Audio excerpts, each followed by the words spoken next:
Alright. Mga boss, magandang umaga. Shoutout sa inyo lahat. Dapat ngayong araw na to, schedule namin ng training.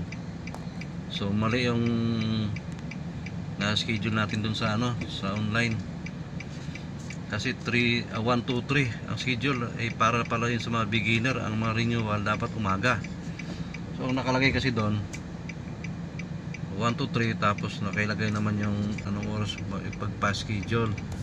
Nagkamali ako ng napindot ko 1, 2, 3. Yun palang 1, 2, 3 na yun para lang sa yun, para lang sa na beginner, yung mga mga bagong apply pa lang. Kami ay tawag na renewal. So kailangan namin schedule umaga. So papareschedule kami mamaya para bukas na kami magti-training. Ito muna, magdadreran muna kami. Kailangan ko makabisado ang lahat ng mga bago para lahat ng luma masasabay na namin kung paano ang sundo, sinong mauna, sinong mahuli, hindi na mahirap.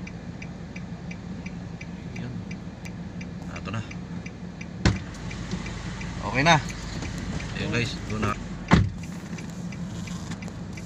dry run.